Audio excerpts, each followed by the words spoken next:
Al ileriden bu yana ileri ta zormuş. Ama yaşarmışlar. Biz de yaşarız. Ben nice büyüdüm hep o lafı bilirim. Allah. Hep o lafı bilirim. Başka laf bilmiyorum. Gagavuzların adamı Demirel Türkiye'den. Gençlere iş yok. Ne yapacak işsiz burada? Birisi Avrupa diyor, birisi Rusya diyor. Problem var ki hayvan hastayken ben de yiyemiyorum. Ben de uyuyamıyorum rahat. Onu lazım sevme. İleride büyüyünce ne olmak istiyorsun? Papaz. Papaz. Kapat çocuğum kapat.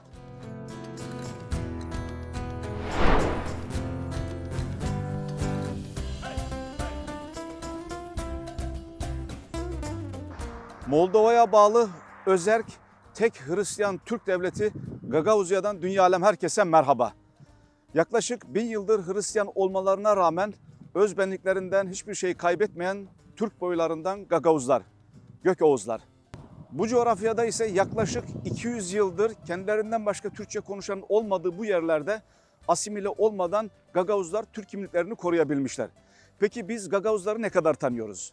Nereden geldiklerini ve nasıl Hristiyan olduklarını biliyor muyuz? İşte bu gezimizde Gagavuzya'yı gezeceğiz. Gagavuzlarla konuşup tanışacağız ve onları daha yakından tanıyacağız.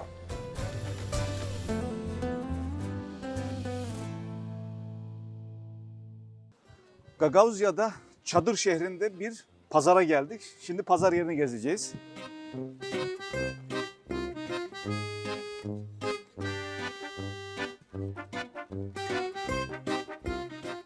Pazar yeri böyle basit bir pazar yeri. Gıda var, tekstil var. Genelde ikinci eller, pazar malları var. Moldova normalde fakir bir ülke. Gagavuzya ise oranın en fakir yeri diyebiliriz. Dolayısıyla buralar biraz fakir bölgeler. Dolayısıyla hayat standartları da ona göre. Şimdi böyle pazardan birilerini bulup konuşmak istiyoruz. Onların Türkçesini duymak istiyoruz. Ровно 1 kilo. 30 li. Başka kerem 40'a satarım sana. Sağ ol. Biber almarsın. Adın ne? Adın Senin Liza, adın ne? Liza. Çocukların adı ne? Çocuk Maxim. Kızım Alyona. Doğru. Moldovan. Öldü. 5 yıl oldu öldü. Kocanız mı? Kocam öldü 5 yıl oldu. Peki. Özledim ama geri gelmez. Allah rahmet Kocam. eylesin. Da. Gagavuzya'da nasıl yaşıyorsunuz? İyi yaşarız. Zor. Ne zaman kolaydı? Her yaşamakta zor. Al ileriden bu yana ileri ta zormuş. Ama yaşarmışlar. Biz de yaşarız. Türkçe konuşuyor pekler. Luba gel buraya. Gel buraya nereye? Merhaba abla. Benim Luba Ekmekçi. Soyadım Ekmekçi, Luba Ekmekçi. Buyurun. Gagavuzya'da yaşam nasıl? Ama burası çok güzel ama gençlere iş yok. Devam Gagavuzlar ediyor. inançlı insanlar mı? Evet, çok güzel. Bizim kilisemimiz, bizim inancımız çok güzel. Sizin de değil mi ama hani sizin? Senin inanın sana dini güzel, benim inanım bana dini güzel. Mesela ben Yüce'de biliyorum. Ben Türkçe'de konuşuyorum, Gaguşça'da konuşuyorum, Rusça'da konuşuyorum, Bulgarca'da konuşuyorum. Hepsini biliyorum. Babam Bulgar, anam Gagavuz. Kendimiz de Rusça konuşuyoruz, Rusça öğrendik. O yüzden burada insan çok din biliyor. Çok Hani dilli. hepsi, evet. Ama Çünkü ortak dil Rusça anladığım kadarıyla. orada evet. Karadenizli. Siz Karadeniz'in o tarafta, biz Karadeniz'in bu tarafta. Türkiye'dekilere söylemek istediğin bir şey var mı? Hepsine silerim Türkiye. Hanımefendiler, beyefendiler, amcalara hepsine. Yani sağlıklı olun ya. Allah sizden çok Aleykümselam. razı olsun ya. Hepsine. Şöyle şu... Of çocuğum koyma şeyi bana. Oh, bir şey olmaz. Mikrofon bu, mikrofon. Teyzem, seni tanıyalım mı? Adım Elena. Burada işleriz. Soyadın? Familya adı? Gel isteyenler görmez seni de. Gel. Gel O beraber kadar. konuşalım. Gel buraya hadi. Eski zamanlarda nasıldı bu Gagavuzya? Çok güzel. Yaşardık rahat. Parasızdı medicina, eczane parasızdı. Okul, şkola parasızdı okul. Daire, 3 odalık, 78 metre, parasız. Peki kızınız mı? Kızım Только я не умею говорить. Я слушаю их. Bunu nasıl büyüttün? çok güzel. Rahat. Korkum yoktu. Nerede gitse ben bilirdim hani benim uşağım gelecek eve. Rahatlık oldu. Pek güzeldi. Yani komünizm zamanı daha iyi biliyorsun. Peki burada Biz komünizme yetişmedik. Ama o zaman komünizmdir. Biz bilmerdik. Hmm, O zaman komünist. Biz yaşardık komünizmden. Biz onu bilmerdik. O kadar güzel yaşamaktı. yani yaşıyordunuz ama komünizm yaşadığınızı bilmiyordunuz. Bilmerdik. Ama açan o gitti. Gittikten Sosyalizm. sonra fark ettiniz. Evet. O komünizmiymiş. Annenin kardeşine teyze derler bizde. A bize Bulu. Bulu. Bulu. Bulu. Gagavuzcası. Da Bulu. Bulu. O Bulu. zaman. Elena Bulu. Elena Bulu. Elena Bulu tamam. Elena Bulu burada Moldovalılar var. Beraber yaşıyorsunuz onlarla. Ukraynalılar da var. Onlarla da beraber yaşıyorsunuz. Gagavuzlar olarak onlardan farkınız ne? Hem kültür olarak, adetleriniz olarak, yaşantınızda ne var mesela fark olarak? Hiç. Biz bir yerde yaşarız. Hepsimiz bir türlü. Türk, Gagavuz, Moldova. Yok hiçbir şey ayrı. Hepsi bir yerde. Yemeği bir yerde. Sadece dil. Bizim dilimiz size. Azerbaycanlara. Да, да, да. O Похоже. kadar. Ama bizim burada yaşayanlara hepsimiz kültürler bir türlü. Gagavuzlardan Müslüman hiç kimse var Yok, mı? yok, Hiç yok, yok, yok. Hiçbirisi yok ama gelme Türkler var. Şimdi çok oldu. Türkiye'den gelme Türkler var. Gelme. Ama bizim aramızda yok. Bizim Gagavuzlardan çıkma Müslüman yok. Hepsi kabul etti o zaman kaçmışlar ta o zaman Türkiye'den, o yanlardan kabul ettiler Hristiyanlar ve yaşarlar Hristiyanlar. Yok Türk, Müslüman yok. Ama olsa da hep aynı insan. Aynı insan. Yok, Tabii. yok, yok. Yok bizde ayırma. Ben bilirim o kadar hani küçük büyüdüm. Dedim. Onlar öyle söylerler. Ayırmak aramızda olmayacak. Olmayacak. Sizi öyle büyüderiz, siz de öyle büyüdün insana. Ayırmak yok. Kaç tane çocuk var? Bende 2. Kızla olan. Oğlan. Oğlan başka yerde mi çalışıyor? Olan Пенсия. Пенсия как это? На пенсии. emekli ama hani O da emekli. emekli oldu. Neden şimdi söyleyeceğim? Asker. Bilmiyorum Türkçe ne deme ona. Onlar Burada subaydı. aha. 2 çocuğum, 2 uşağım var. Başka yok. O zaman bir kızını da tanıyalım. Tanım. Şöyle mikrofonu. Не, я не Таким? хочу. Ты говори на Gel, русском, gel, Rusça gel. konuş. Yok Türkçe А Rusça я yok. не знаю, как я Ben- буду говорить. Ben Rusça anlamıyorum. Rusça konuşmak Aa, yok. Tamam ya bu da Türkçe переводить. konuşacaksın. Я не Bildiğin знаю. kadarıyla. Evli misin? Мгм. Çocuklar? Büyük. Kaç çocuk var? 2. İsimleri? Так, это сейчас как сказать? İyi Ha, adları. А, Adları. Олег, Олеся. Как сейчас сказать мальчику? Olan. А, Olan. Büyük. Olan 24 yaşında. Sen niye az Türkçe biliyorsun? Biz kabahatlıyız. Anneler. Ben Sen mi kabahatlıyım. suçlusun? Evet. Ama bu kadar güzel Türkçe konuşuyorsun. Evde Türkçe konuşmuyor muydunuz? Sosyalizm vaktinde açın biz çalışırdık. Rus dilinde mecburduk onlarla konuşma ve okulda da konuşsunlar Rusça diye. Biz kabahatlıyız. Ben hep kere kendimi kabahatlı koyarım. Hani evde layık mıydım uşaklarla Gagavuzca. Oğlum da anlayıp kızım birazcık biliyor. Oğlum hiç de bilmiyor Gagavuzca. Sadece Rusça. Ama bak siz burada 1000 yıldır yaşıyorsunuz buralarda. Doğru. 200 yıl burada, toplamda 1000 yıl buralarda yaşıyorsunuz. 1000 yıldır atalarınız size unutturmamış Türkçeyi. Doğru. Sizin de unutturmamanız Abi, lazım. Nasıl sana şimdi söyleyeyim? O zaman onlar küçüktüler. Kaçardık, koşardık işe, çalışmaya. Aklımıza gelmezdi hani benim çocuğum da lazım öğrensin Gagavuzca dilini. Siz anne babanızla hep Gagavuzca konuşuyordunuz. Gagavuzca bizde O yok. zamanlar nasıldı mesela? Senin çocukluğunda nasıldı buralar? Annem babam o zaman eski insanlar, evvel insanlar çok dürüst insanlar. Konuşmak azdı, kıttı ama çok doğrulu insandılar, yaşarlar, çok doğru insanlar. Bilmiyorum ama bana gelse benim pek güzel geçti küçüklüğüm. Annem babam bizi düğmerdi, bağırmardı. Bizde öyle iş yoktu. Küfür etmek hiç de yoktu. Babam hiç bilmerdi öyle laf. Biz şimdi pek akıllıyız. Biz de büyüdük 2 tane. 2 kardeşiyiz de bizde, kız kardeş. Abla mı ben? Kakum. Abla bizde yok. Kaku. Kaku. Kaku büyük, Kaku. Sonra ben kardeş. Kakum Kız büyüktü kardeş. benden, kız kardeş. Amca ne demek? Amca. Amca. Очень Yani знакомая. babanızın Amca. kardeşi. Burada babamın da ardında Çuçu. Amca Çuçu. Çuçu adından Ivan mesela. Ivan Çuçu. Burada annemin tarafından Uçu. Türkçe dayı oluyor. Çuçu, Uçu. Çuçu, Uçu. Onlar öyle. Dedeye ne diyorlar? Dado.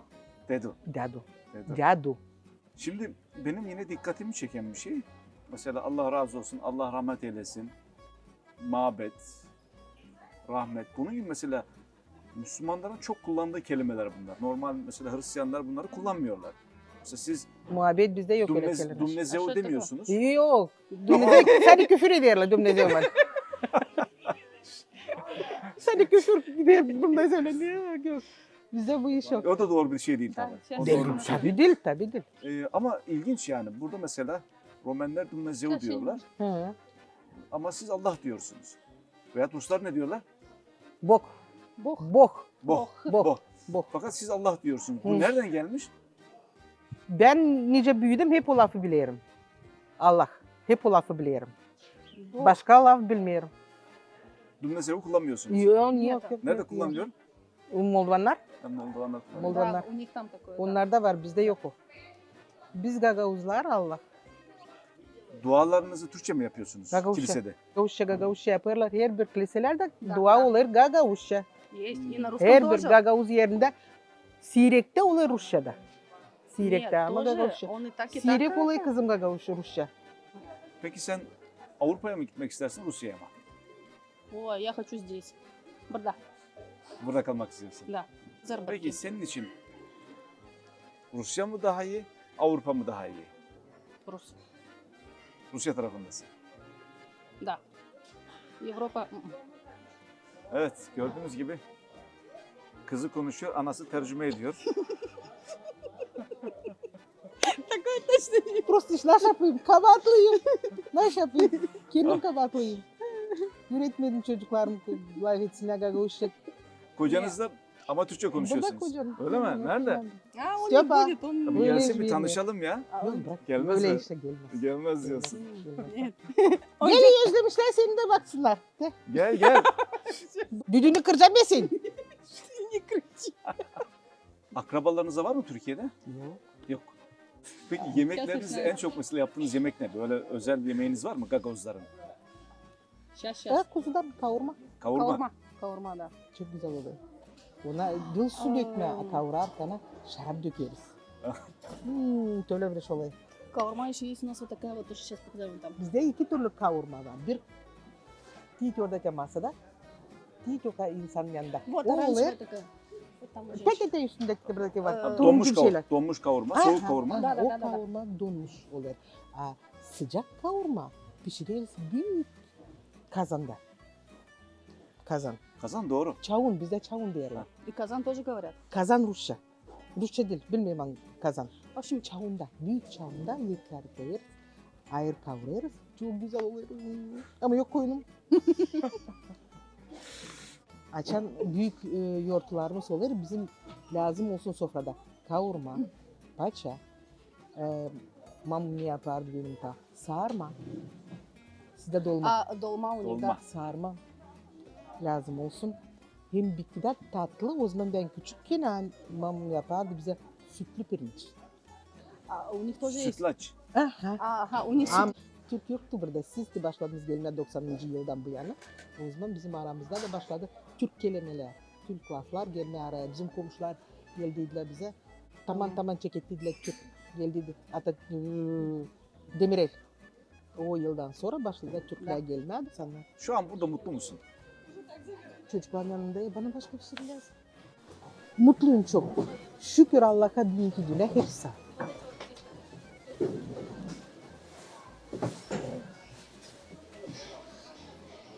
Sağlıkta. Eminim yok. Bana kalsa anneye başka mutluluk değil lazım. Çocukları sağ olsun. İyi işi. Her türlü olur. Tütmedik bacı bizde öyle diyorlar. Tütmedik bacı olmuyor. Anladın mı bu lafı? Tütmedik bacı olmuyor. Torunlar çok tatlı. O kadar. Allah çoluğunuzla çocuğunuzla beraber size sağlıklı günler versin. Size de. Çok teşekkür ediyorum. Size de. Çok güzel bir sohbet oldu. Kapat çocuğum kapat. Gagavuzya'da çadırda pazarı gezdik. Moldova zaten fakir bir ülke. Tabii Gagavuzya Moldova'dan da fakir bir ülke. Burası ama insanlar yani fakir de olsa mutlular. Gagavuzlar 11. yüzyılda Karadeniz'in kuzeyinden geçerek Balkanlara yerleşiyorlar. Balkanlarda özellikle Bulgaristan'a yerleşiyorlar. Bulgaristan'da oluşan baskılardan dolayı da yaklaşık 200 sene önce oradan ayrılıyorlar ve şu an Moldova'nın güneyine ve Ukrayna'ya yerleşiyorlar. Şu an halihazırda Ukrayna'da, Moldova'da, Romanya'da ve Türkiye'de ve Bulgaristan'da toplamda 300 bin Gagavuz olduğu düşünülüyor.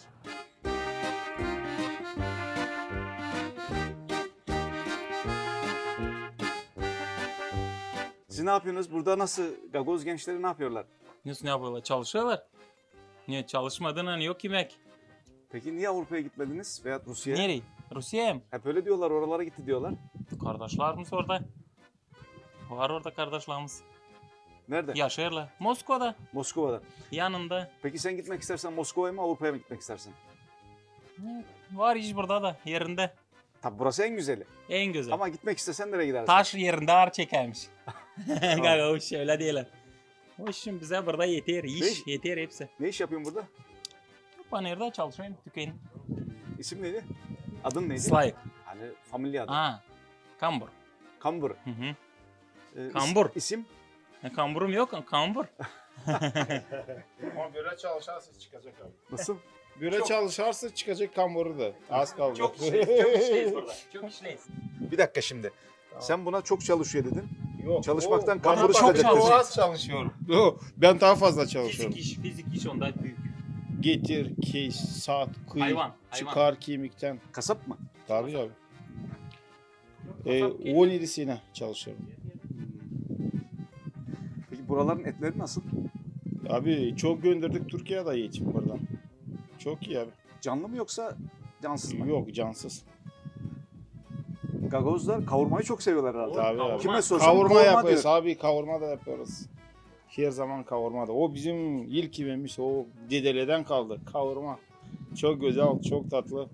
Peynir, kavurma, slanina. Öyle biz öyle büyüdük. Ve biz bir sakan şarap içeriz, yeriz. Yok.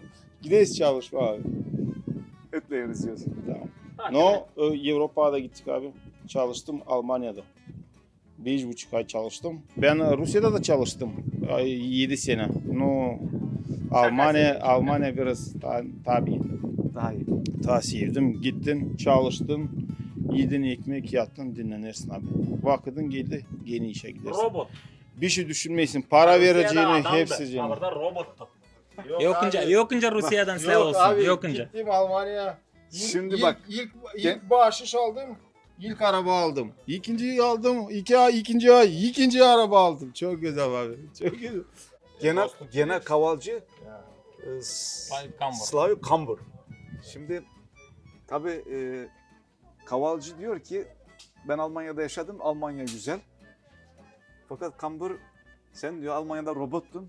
Esas yaşam Rusya'da. Ne? Birisi Avrupa diyor, birisi Rusya diyor. Herhalde şu Abi, anki Gagavuzların gençleri durumu bu şekilde. Çok Rusya'da bizim insan olduğu büyük kişiler var. Büyük kişiler. O Avrupa'da işitmedim. Olsun bile büyük kişiler. Avrupa'ya ama şimdi yeni gitmeye başladı. Bundan sonra olur büyük. Abi Türkiye'de çalıştım 2 sene. Sen Türkiye'de Taksim çalıştın. meydanında abi. Taksim meydanında çalıştım 2 sene. Senin de gitmediğin İki. yeri yok. var da abi.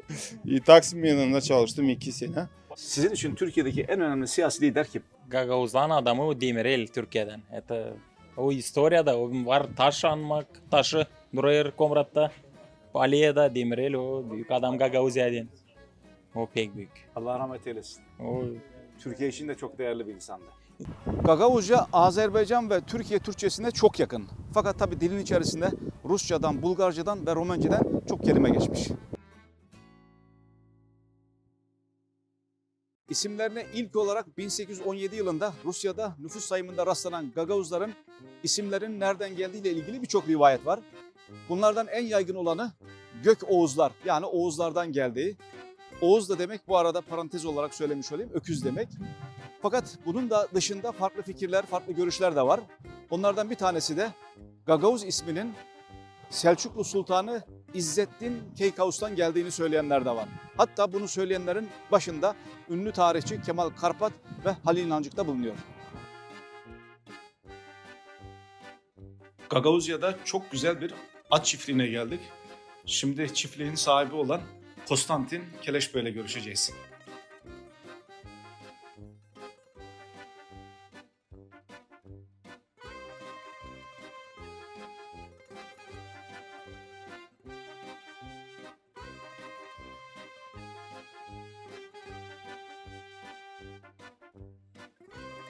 Peki bu atlarla aşkınız çocukluktan başladı dediniz.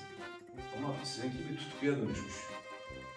Kim atları seviyor, onlar kolay buluşuklar deniyor böyle anlaşma. Dili de bilmezse anlaşıklar. Peki atların diğer mesela hayvanlardan farkı ne? Ne burada yazıyor? At tarafada var, sefada. Cevap. Söyledin mi? At evet. İnsan varınca konuşsun sizinle iyi, ağırında yumruk tutsun, taş tutsun. At öyle yapar. At seni seviyor, haz etmiyor. Atta yok iki yüzlü. Burada benim kara kalemle resimlerim. Bunları açan var bakın, koptu, şapar onu. Ne görerim onu çiziyorum.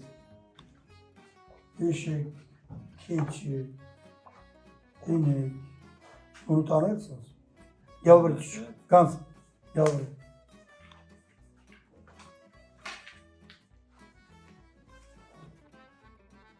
Mert bak şimdi resmini yapmış. Ben size dedim hani propolis mezar taşı değil yanında o hayır beyaz. Fotoğrafta gördünüz mü? Beyaz. Abi bu hayvanın mezarı mıydı? Onun mezar taşı. Ama Gagavuzlar gördüğüm kadarıyla burada mutlular. Ben askerlik ettim. Soğuk tarafta Rusya'da ben birdim Gagavuz. Ama ben derdim ben Gagavuz. Konuşardım hepsinden, tanışardım hepsinden. Ama açan kimse götürerken anlardım ben Gagavuz. Biz çok çocuktuk. 6.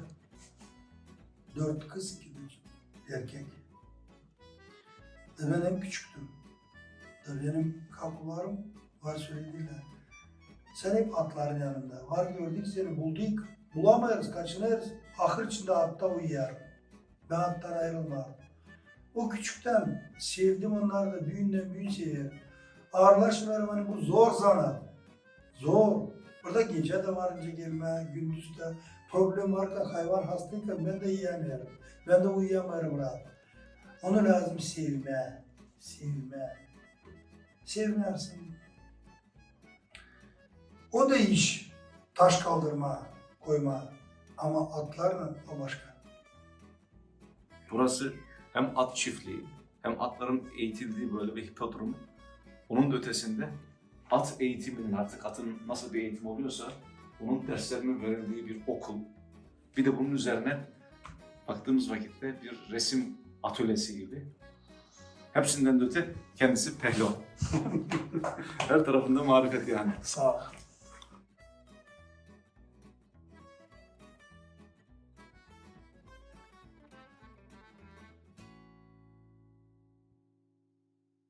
Aslında Gagavuzlar sadece Oğuz Türklerinden oluşmuyor. Orta Asya'dan gelen Peçenekler, Kıpçak Türkleri, Kuman Türkleri ve aynı zamanda Anadolu'dan gelen Selçuklu Türkleriyle beraber bir bütün olarak oluşuyor bu isim. İşte o zamanlarda Selçuklu Sultanı İzzettin Keykaus'un adamlarının bazıları buralarda Hristiyan oluyorlar.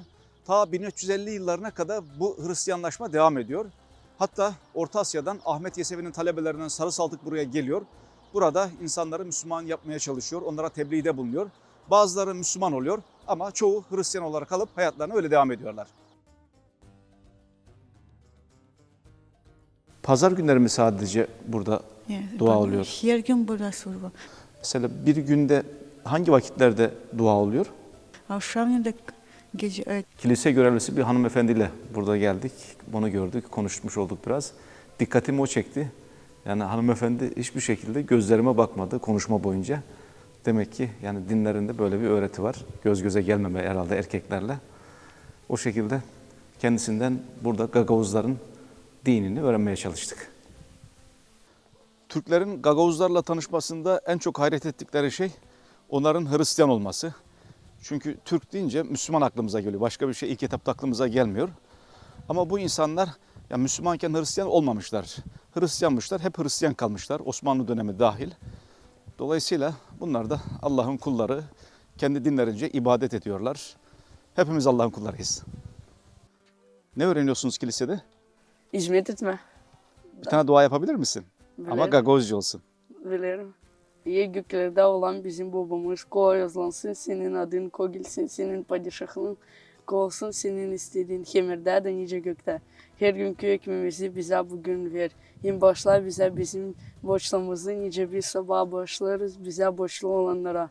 Götürme bizi dememeye ama kurtar bizi kötüden. Gördüğünüz gibi kiliselerde Gagavuz uşaklarına da dinlerini öğretiyorlar. Bayağı da bir dua ezberlemiş yani. İleride büyüyünce ne olmak istiyorsun? Papaz. Papaz. Hadi bakalım yolun açık olsun. Gagavuzlar dini törenlerini daha çok Gagavuzca yapıyorlar. Yani Türkçe yapıyorlar. İlginçtir. Birçok terim var ki Müslümanlıktan geçmiş terimler. Mesela burada Allah'a Allah diyorlar. Başka bir şey kullanmıyorlar. Bunun haricinde cennet, cehennem, haram, helal, hac, millet bunun gibi birçok kelime var ki bunlar muhtemelen o zaman Müslümanlarla beraber yaşadıklarından dolayı Müslüman Türklerden öğrenmiş oldukları terimler. Osmanlı zamanında Gagavuzlar gayrimüslim olarak adlandırılıyor. Tıpkı Bulgarlar gibi, Ermeniler gibi veya Rumlar gibi. Fakat 1. Beyazıt Bulgaristan'ı fethettiği vakit 1392 yılında o zaman Gagavuzların başında İzzettin Keykaus'un Selçuklu Sultanı'nın torunu Lakoz var. Ve o zaman Osmanlı onların Türk olmasından dolayı, asaletlerinden dolayı Hristiyan olmalarına rağmen onları vergiden muaf tutmuş. 1812 yılında yapılan Rus-Osmanlı Barış Antlaşması Gagavuzlar için de bir dönüm noktası oluyor. Bu coğrafyalarda Moldova'nın bu bölgelerinde yaşayan bütün Müslümanlar, Türkler buradan geri çektiriliyor, uzaklaştırılıyor ve onların yerine Bulgaristan'da yaşayan o Gagavuzlar getirilip yerleştiriliyor. İşte bugün burada yaşayan Gagavuzlar o Gagavuzlar. Uzun süre Rusya hakimiyetinde yaşayan Gagavuzlar 1991 yılında Sovyetler Birliği dağıldıktan sonra Moldova bağımsızlığını ilan ediyor. Gagavuzlar da bağımsızlığını ilan ediyorlar. Fakat daha sonra 1995 yılında Moldova ile Gagavuzya bir anlaşma yapıyorlar. Anlaşma gereği Gagavuzya ekonomik ve siyasi birçok konuda özelliğini alıyor. Ama diğer taraftan da Moldova'ya bağlılığını bildiriyor. Bu şekilde şu an Moldova'daki Gagavuzların kendi kimliklerini yaşayarak devam ettiklerini söyleyebilirim. Fakat Ukrayna tarafında yaşayan Gagavuzlar aynı şekilde şanslı değil. Oralarda hızlı bir şekilde Ruslaştırma söz konusu. Gagavuzya'dan ve Gagavuzlardan şunu öğrendim ki eğer bir topluluk değerlerini korursa, özellikle dilini korursa, aradan 1000 yılda geçse kendi değerleriyle asimile olmadan geleceğe yürüyebilir. Buraya kadar sabırla izlediğinizden dolayı teşekkür ediyorum. Eğer hala abone olmadıysanız abone olursanız da sevinirim. Bir dahaki programda görüşmek üzere. Dünya alem hoşça kalın.